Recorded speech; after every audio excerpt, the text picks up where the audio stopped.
હવે કાઢો ઝેર, જેટલું ઝેર કાઢવું એ કાઢો મારી તરફ. ઝેરીલો છું ને હું, ઝેરીલો છું ને. ના 1 મિનિટ તો જાને ભાઈ, શું કામ રહે છે અહીંયા? જા તારો લાડકો ભાઈ છે ને ભઈલો, એને ત્યાં જા. ખબરદાર, ખબરદાર, મારા ભાઈને વચ્ચે લાવ્યા છો તો કેમ ન લાવું? તું જ્યારે જુઓ ત્યારે મારા ઘરના એક વ્યક્તિને બાકી નથી રાખતા વચ્ચે લાવવા માટે. હા, કારણ કે એમનું વર્તન મારી તરફ સારું નહોતું એટલે બોલું છું. મારા ઘરવાળાએ ક્યારે તમારી સાથે ખરાબ વર્તન નથી કર્યું. તમારી માંગણી મુજબ બધું જ આપ્યું છે એમણે.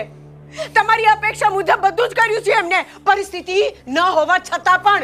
એટલે એમના વિશે બોલવાનો તમને કોઈ અધિકાર નથી, કહી દઉં છું તમને. હા, નથી, મને કોઈ અધિકાર નથી. બધા અધિકાર તને છે. તું બોલી શકે, કહી શકે ને મારે કંઈ કરવાનું નહીં. આજ તું કંઈ પણ બોલે ચાલે. આજ છે તારા સંસ્કાર. બસ, બહુ થયું.